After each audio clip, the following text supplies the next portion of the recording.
निबोधत।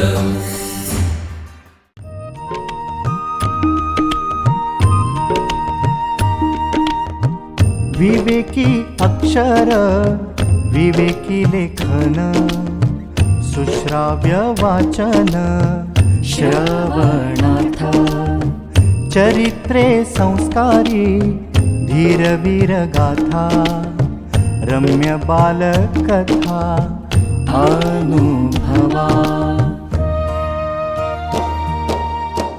अमृताचे शब्द थोर आणि सान सगळ्यांचे कान आनंदावे चालता बोलता ऐकावे पहावे ज्ञानी होत जावे सहजची।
नमस्कार.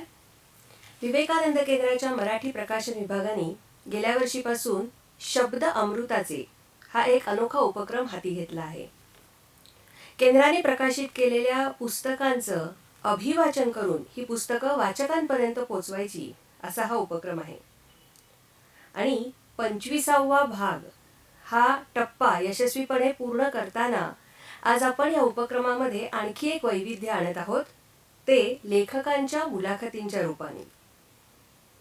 रामकथामाला या केंद्राने प्रसिद्ध केलेल्या पुस्तकाच्या लेखिका दीपालीताई पाटवदकर आज आपल्यासोबत आहेत. दीपालीताई, आजच्या या कार्यक्रमात तुमचं मनपूर्वक स्वागत. धन्यवाद. मला एकतर आधी विवेकानंद केंद्र मराठी विभागाचे खूप आभार इथे मानायचे की मला हे पुस्तक लिहायची संधी मिळाली, माझ्या आवडत्या विषयावरती लिहायची संधी मिळाली आणि ह्या कार्यक्रमासाठी पण की ज्याच्यामधून मी वाचकांशी पर्यंत पण पोहोचू शकते. नक्कीच आम्हालाही फार आनंद आहे की रामकथामाला सारख्या पुस्तकाने आपल्या या नवीन उपक्रमाची आपण सुरुवात करतो आहोत. तर 2019च्या अखेरीला सर्वोच्च न्यायालयाने रामजन्मभूमी संदर्भात जो ऐतिहासिक निकाल दिला आणि त्याच्यानंतर राम मंदिर बांधण्याचा मार्ग मोकळा झाला. अनेक वर्षांच्या संघर्षाचं हे फलित होतं आणि एक देशभर आपण पाहिलं चैतन्याची लहर पसरली होती. सगळं वातावरण राममय झाल्यासारखं आपल्याला जाणवत होतं. आणि ह्या सगळ्या पार्श्वभूमीवर तुमचं रामकथामाला हे पुस्तक प्रसिद्ध झालं. तर या अनुभवाबद्दल काय सांगाल?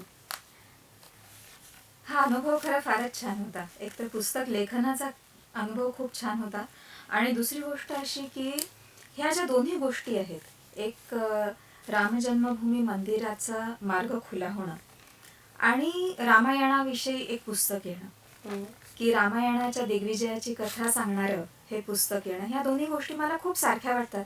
ते ह्याच्यासाठी की रामजन्मभूमीचं जे मंदिर होतं ते मंदिर पाडून तिथे बाबरी मशीद उभी करण्यात आली.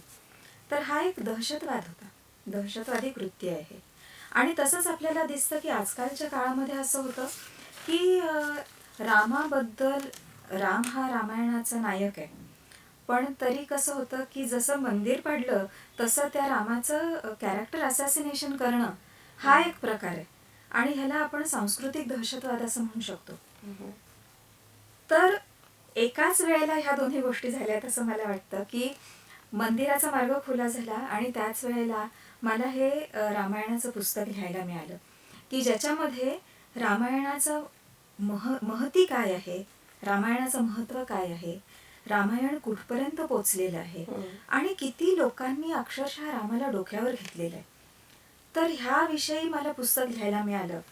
तर ह्या दोन्ही गोष्टींमध्ये मला फार साम्य वाटतं आणि हा असा काय बरं म्हणायचं एकत्र गुंफलेला अनुभव आहे असं आपण म्हणू शकतो.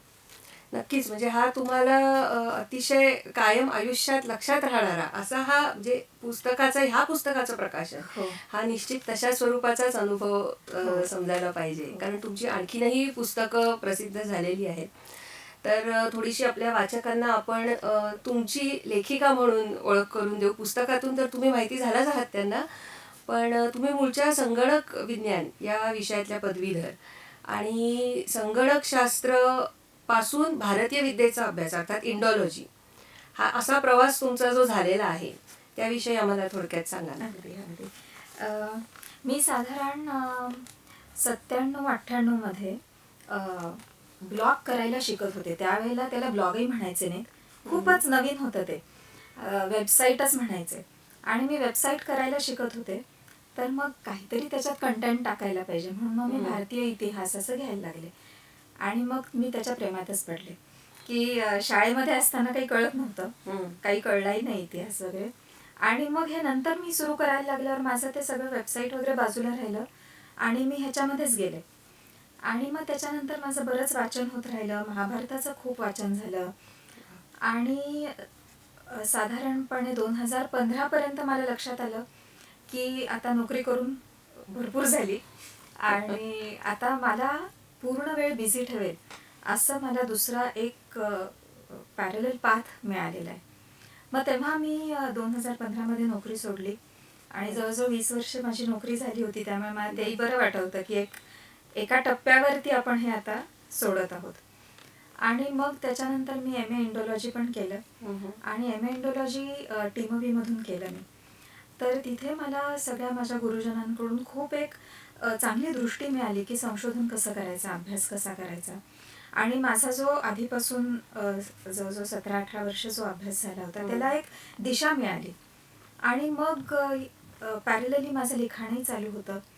तरुण भारतमध्ये, प्रसाद मासिकातून, विवेकमधून असं लिखाण होत होतं. आणि त्याच वेळेला मला सुधीरजींनी पण विचारलं की एक आधी जी मालिका लिहून झाली होती लेखमाला रामायणांवरती, त्याच्यावरच पुस्तक करूया म्हणून. आणि मग हे विवेकानंद केंद्र बरोबर ह्या पुस्तकाचा योग आला. वा वा, एकदम प्रेरणादायी असाच ताईंचा प्रवास म्हटला पाहिजे. म्हणजे संगणकशास्त्र आणि नंतर इंडॉलॉजी, तर ह्याची गुंफण आपल्याला फार सुंदर रीतीने त्यांनी घातलेली दिसते. म्हणजे जो आधी आवड म्हणून आणि छंद म्हणून एक त्यांनी सुरुवात केली होती की इतिहासावर वाचायचं, त्याच्यातच पुढे त्यांनी आपल्याला आता पूर्ण वेळ त्या कामामध्ये रंगलेल्या आहेत. आणखीन एक मला या ठिकाणी सांगायला आवडेल की दीपालीताईंचा छंद चित्रकला हा पण एक फार जवळची त्यांच्या गोष्ट आहे आणि त्यांची चित्रकलेवरही पुस्तकं प्रसिद्ध झालेली आहेत. तर लेखन आणि चित्रकला ही दोन्हीही अभिव्यक्तीची माध्यमं आहेत, तर तुम्ही ती दोन्ही समर्थपणे हाताळताय. आणि असं कधी होतं का की एखादी गोष्ट अभिव्यक्त करण्यासाठी एखादं विशिष्ट माध्यम जवळचं वाटतं किंवा हेच निवडावं असं वाटतं, तर हे आम्हाला ऐकायला नक्की आवडेल. लेखन कसं आहे ना की त्याच्यामधनं शब्दचित्र उभं राहतं. वा. आणि चित्र असं असतं की ते इट इज वर्थ 1000 वर्ड्स. तर दोन्हीमधून आपल्याला जे काही सांगायचं आहे ते आपण वेगवेगळ्या प्रकारे सांगू शकतो. आणि दोन्हीमध्ये तेवढंच आहे की जसं चित्रांमध्ये आपण कार्टूनमधून असं पाहणाऱ्याला गुदगुल्या होतील मनाला असं होऊ शकतं, तितकंच लेखनही आपण हलकं फुलकं आणि छान करू शकतो. माझा असा अनुभव आलाय बरं का आतापर्यंत की मी ह्याच्या आधी एक चित्र ज्ञानेश्वरी म्हणून पुस्तक केलं, तर त्याच्यामध्ये ज्ञानेश्वरीच्या ओव्यांवरती चित्र काढली होती. तर मग ते एकच ओवी चित्रांमधून पण, शब्दामधून पण, ओवीमधून पण ती अशी त्याचे वेगवेगळे पैलू दिसतात. तर त्याचा उपयोग होतो खूप की एकच गोष्ट अनेक प्रकारे सांगता येते. किंवा आता हे रामकथा मालामध्ये पण पाहिलं तर लक्षात येईल की लेख तर आहेच आहेत, पण त्याच्याबरोबर चित्र आहेत, फोटो आहेत, असं खूप त्याच्यामध्ये चित्रच म्हणू, फोटोला पण चित्र म्हणू आपण. तर तो भाग पण खूप आहे. आणि मग वेगवेगळ्या लोकांना ते वेगवेगळं मिळतं त्याच्यामधून. की माझी मैत्रिणीनं मला सांगितलं की तिनं हे पुस्तक नेलं घरी. तिची मुलगी लहान आहे, तिला वाचता येत नाही अजून. तर तिनं ते पुस्तक हातात घेतलं आणि सगळी चित्र पाहिली. आणि मग एक एक चित्रावरती बोट ठेवून विचारलं की हे काय आहे. तर तिच्यासाठी तो खाऊ झाला की नुसतं चित्राबद्दल माहिती मिळून तिला पूर्ण रामायणांबद्दल माहिती मिळाली. किंवा काही काही जण असे असतात की ज्यांना लेख महत्वाचे असतात, ते लेख वाचतात आणि त्यांच्यासाठी हे एक ॲडिशन असतं की आपलं मनोरंजन, लेख वाचता वाचता म्हणून चित्र. असे काही जण असतात. आणि काही जण असे असतात की ज्यांना लेखामध्ये जे वाचलंय त्याचंच जेव्हा फोटो पाहतो तेव्हा ते खरं वाटतं की it also acts as a proof. तर असे हे दोन्ही एकमेकांना पूरक आहेत. आणि काय बरं म्हणायचं की सर्वांगानं एखाद्या विषयाची ओळख करून देण्यासाठी शब्द आणि चित्र ह्या दोन्हीचा उपयोग होतो. वा. आणि हे जे तुम्ही आता म्हणालात ह्याचं अगदी तंतोतंत प्रतिबिंब आपल्याला आपल्या पुस्तकामध्ये रामकथा मलामध्ये बघायला मिळतं. आणि एक म्हणजे अगदी नक्की असं सांगायला आवडेल की जेव्हा हे पुस्तक पहिल्यांदा आपण चाळतो अगदी इन डिटेल वाचायच्या अगोदर, तेव्हा त्याचं फार पटकन नजरेत भरणारं वैशिष्ट्य असं आहे की त्याचं मध्ये रामायणाचं विविध अंगांनी दर्शन घडतं. म्हणजे अगदी फार मंत्र रामायण, वाल्मिकी रामायणापासून विविध कालखंडांमध्ये देशात विदेशात वेगळ्या वेगळ्या भाषा, लिप्या आणि काय म्हणू आपण धर्म, संस्कृती ह्या सगळ्यांमधनं त्याच्यामध्ये प्रचलित असलेलं रामायण याबद्दलची माहिती आहे. पण तुम्ही केवळ लिखित स्वरूपातल्या रामायणापाशी न थांबता वेगळ्या वेगळ्या कलाविष्कारांमधून म्हणजे चित्र, शिल्प, नाट्य, नृत्य, गीत ह्या सगळ्या कलाविष्कारांमधून हे रामायण किंवा ही रामकथा कशी सादर झाली आहे जगभरात याचं सचित्र झलक आपल्याला या पुस्तकामध्ये दाखवून दिलेली आहे. तर म्हणजे एक म्हणजे ह्याच्याबद्दल फार अभिनंदन तुमचं, कारण असं एकत्र बघायला फार मिळत नाही. आणि एक कलावंत म्हणून म्हणजे आता तुम्ही त्यामागची भूमिकाही विशद केलीत की लेखन आणि चित्र हे कसं एकमेकांना पूरक आहे. पण हे सगळं पाहिल्यावर मला एक असं जाणून घ्यावं असं वाटतं की जगभरात रामायणाचा जो प्रसार आणि विस्तार झाला तर ह्या मागे काय कारणं असावीत असं तुम्हाला वाटतं. कारण ह्याच्यात आपण अगदी म्हणजे आग्नेय आशियातील देशांपासनं काय अमेरिकेतले बॅलेचे पण फोटो आपल्या पुस्तकात बघायला मिळतात. तर ही रामकथा अखंड प्रवाहित आहे आणि जगभर त्याचा प्रसार प्रचार झालेला आहे. तर हे काय ह्याच्या मागचं गुपित आहे. फारच छान प्रश्न विचारला बरं का. अनेक कलांमधून आपल्याला अभिव्यक्त झालेली दिसते रामायण. की मग ते अगदी लोककला असू देत, कठपुतल्यांचा खेळ असू देत किंवा छाया पपेट्स तशा प्रकारांमध्ये असू दे किंवा अगदी अभिजात संगीत किंवा अभिजात नृत्य, नाटक, बॅलेजमध्ये. तर वेगवेगळ्या कला प्रकारांमधून रामायण सादर झालेलं आहे. आता कला जेव्हा आपण म्हणतो तेव्हा कलेची व्याख्या खूप लोकांनी वेगवेगळी केलेली आहे.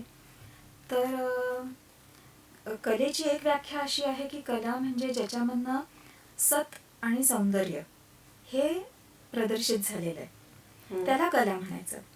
आणि जेव्हा असं सौंदर्य दिसतं तेव्हा त्याच्यामधून पाहणाऱ्याला किंवा ऐकणाऱ्याला सुख वाटावं, ती म्हणजे कला. की म्हणजे आपण असं आवाजाचं जर का बघितलं की उगीच काहीतरी वाजवले जोरजोरात तर तो नुसताच आवाज आणि कोलाहल वाटेल. पण जेव्हा त्याच्यावर संस्कार झालेले असतात आणि जेव्हा त्या आवाजामध्ये मृदुता असते, त्याच्यामध्ये गेयता असते, तेव्हा त्याच्यामधनं संगीत निर्माण होतं. तर संगीतानं आपल्याला सुख वाटतं, आनंद वाटतो ऐकणाऱ्याला. तर तसंच प्रत्येक कला प्रकाराबद्दल आहे की त्याच्यामधनं आनंद वाटायला पाहिजे पाहणाऱ्याला, प्रेक्षकाला.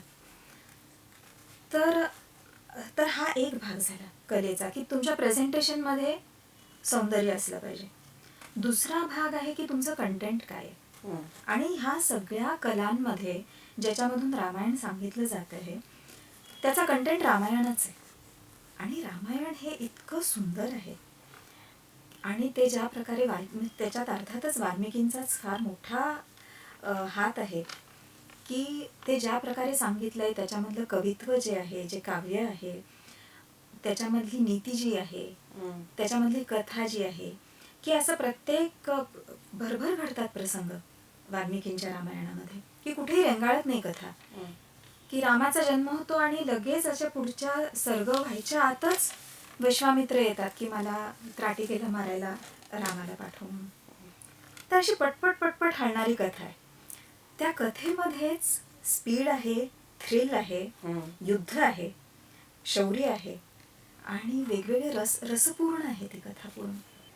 तर आपल्याला असं दिसतं की रामायणच हा इतका जबरदस्त कंटेंट आहे आणि त्याच्यावर ह्या ज्या वेगवेगळ्या कलांमधनं रामायण सादर होतं त्याच्यात त्या कलेचं सौंदर्य येतं. ती लोककला असेल तर त्याच्यामध्ये त्या मातीचा गंध येतो, गोडवा येतो. आणि जेव्हा एखादी अभिजात कलेमधून रामायण सादर होत असतं तेव्हा त्या कलेमधला जो एक अत्यंत फाईननेस आला असतो तो येतो. आणि मग हे सगळं मिळून फार सुंदर रसायन तयार होतं. आणि मग ते कोणीही केलेलं असो, जोपर्यंत त्याच्यामध्ये सत आणि सौंदर्य आहे त्या प्रेझेंटेशनमध्ये, तोपर्यंत ते फारच सुंदर वाटणार आणि प्रत्येकाला ते हवंसं पुन्हा पुन्हा ऐकावंसं वाटणार. असंच ती कृती आहे. बरोबर. हे अतिशय तुम्ही फार छान उलगडून सांगितलं ताई, की म्हणजे कलेच्या मागचा जो दृष्टिकोन आहे हा भारतीय दृष्टिकोन, की सत आणि सौंदर्याची अनुभूती ही कलेतनं मिळावी. आणि त्याचं जे म्हणजे आपल्याकडे जी नवरस सांगितलेले आहेत तर त्या सगळ्या रसांचा आविष्कारही त्या कलांमधनं कुठल्या ना कुठल्या प्रकारे होतो आणि तेव्हाच ती एक परिपूर्ण कलाकृती म्हणून समजली जाते. आणि हे रामायणाचं जे वैशिष्ट्य आहे की इतकी सशक्त ती कलाकृती आहे, त्याचमुळे बहुधा ती हजारो वर्षांपासून ती सगळ्या प्रतिभावान मंडळींना काहीतरी त्याच्यावर नवनिर्मिती करण्यासाठी प्रवृत्त करते आहे. तर हे खूप तुम्ही छान उलगडून सांगितलं. मला एक आणखीन इंटरेस्टिंग मुद्दा तुमच्या मनोगतामधलं वाक्य आहे त्याच्याकडे मी येते, की तुम्ही म्हटलंय त्याच्यात, this book is un unfinished business and a never ending romance with Ramayana.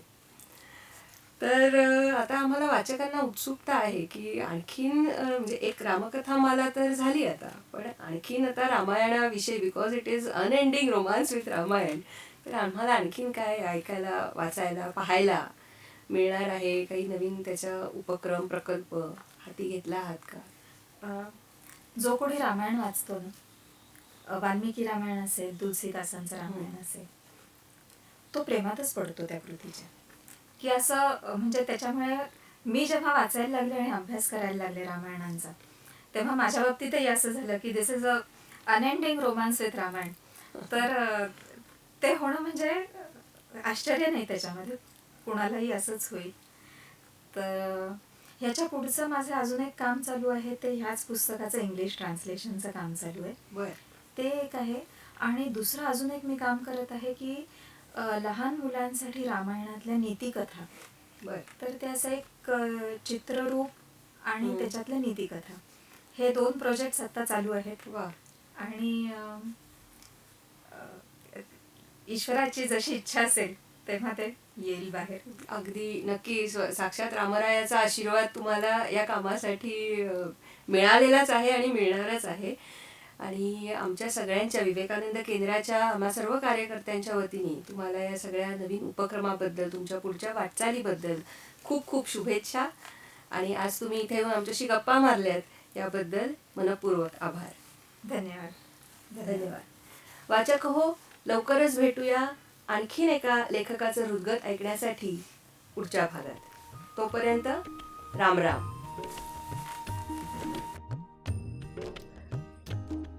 Vivekananda केंद्र मराठी प्रकाशन विभाग म्हणजेच MPRV गेली 35 वर्षे संस्कारक्षम आणि राष्ट्र जागरणपर पुस्तकांच्या प्रकाशन व्यवसायात.